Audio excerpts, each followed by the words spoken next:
This episode of The Bear is the most gripped I've been to a screen for a long time, not because of car chases, plot twists or explosions, but because of a dinner. A dinner so suffocatingly tense, so rhythmically chaotic, so emotionally loaded,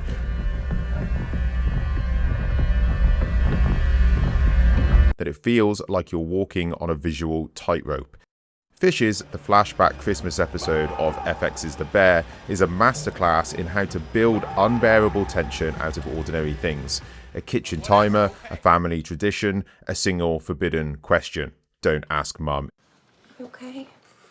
Oh my god. And it's some of the most precise, punishing, and brilliant television you'll ever see. Fishes opens quietly. Carm, Mikey, and Natalie sneak outside to smoke. Between these characters, it doesn't even need to be said. They know the dreaded question. There's an element of mystery to the audience as to what's going on behind that door, but it's something very clearly understood between these characters and these siblings. Take a look at this shot. All three of them are visibly very stressed.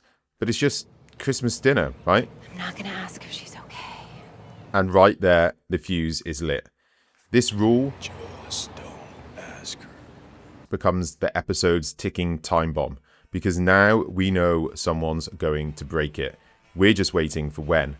And with that line, the episode traps the audience in a state of anticipation.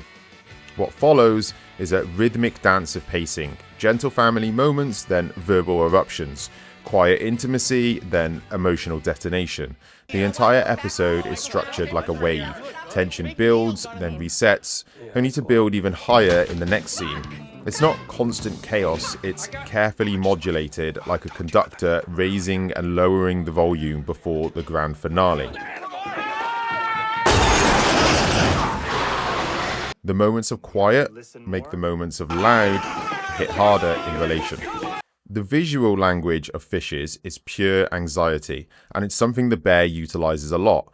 Most of the episode is shot handheld with quick zooms and tracking shots that simulate being in a packed, chaotic kitchen, reminiscent of the chaos of the restaurant. The camera doesn't just show you the scene, it places you in it. It's intimate, it's claustrophobic, it's loud. But then in the same way, there's contrast in the pacing of the scenes. The camera work echoes this. Look at the difference between their chaotic scenes in the kitchen with Donna and the intimate scenes like this one between Carm and Mikey, where a wider shot slowly zooms in around this intimate framing between the two characters. The camera is still, steady. The framing is centered and neat. The contrast between the chaotic scenes and the calmer scenes is also demonstrated wonderfully with sound design. In Donna's kitchen, there's the clink of silverware, sizzling pans, overlapping dialogue. Every sound is heightened to feed the anxious feeling you experience throughout the episode. And then, layered beneath it all, the buzz of the all-important food timer. The most chaotic sound is paired with the most chaotic shot. Again, contrast to a calmer scene where the sound design is much more relaxed. Is your sister coming? Francie's not allowed. Focused in on a singular conversation, whether humorous or serious. And I can see how it gets in your head. Let's go back to that rule. Don't ask mum if she's okay. It sounds harmless, right? But it tells us everything we need to know about this family. There's a landmine under every word, and one wrong sentence could set the room ablaze. Natalie's urge to ask the question is a plot device, sure, but it's also a moral dilemma. She cares about her mum, but her brothers have clearly learned the hard way that compassion has consequences. This tension between silence and compassion runs under every scene with Natalie in, and Abby Elliott's performance displays this struggle in her facial expressions so well, and we, as the audience, sit on the edge, waiting for someone to finally snap.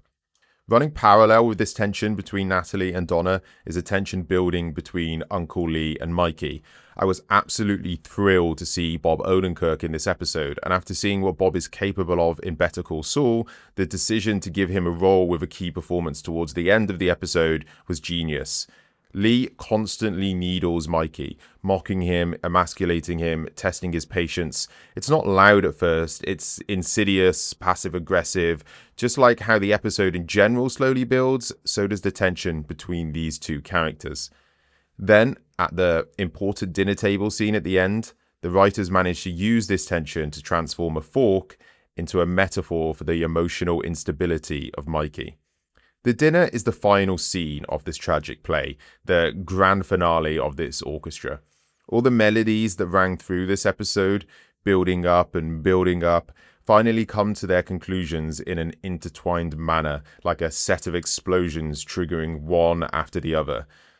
The way the camera focuses in on facial expression after facial expression after facial expression really lets you feel what the characters are feeling on that table. Sound design is also used here, but in a different manner. As the tension between Lee and Mikey builds, it's dead silent, it's eerie. You see, I can throw forks, because this is our father's house. Bob Odenkirk gives a hatefully convincing monologue belittling Mikey. You can hear me through the fog!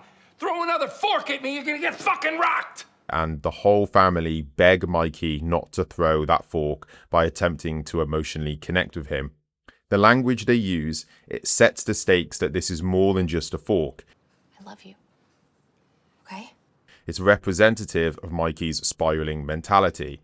See, throughout The Bear, the mystery of Mikey, the all-important brother, and how the tragedy around his death developed is left largely in the dark, and this operatic display of tension is giving us all an insight into the seriousness of it. In comes Donna. Her entrance into this scene diffuses the situation. However, this will be the last time the tension lowers. Jamie Lee Curtis delivers a phenomenal performance as Donna. She honestly steals every scene she's in. She's on the edge from the start, stressed about cooking, unable to accept help, teetering between warmth, fury, and outright mental illness. Throughout the episode, you feel her unraveling as the bottles slowly empty. And yet, everyone tiptoes around her, pretending like things are fine because they've all been here before. But when Natalie, cursed with more empathy for her suffering mother than others, finally asks the forbidden question, Okay. Donna erupts. She screams, swears, storms off, and as one of our episode's pieces of tension comes to its conclusion, Uncle Lee makes a comment, and it triggers the other's conclusion. The fork is thrown. The house descends into chaos, people are yelling, it's a hurricane of dysfunction, a car crash through the wall. It's the release of the tension. And what we see Carmy do here is, I believe, an overlooked part of the episode. He stares into the cannolis, and he disassociates from the situation completely, giving us an insight into what he's been doing his whole life, escaping from the trauma of his family through food. However, it comes with the undertone that he can never fully escape it, because stuck inside of the cannolis he tries to escape through is his brother's fork.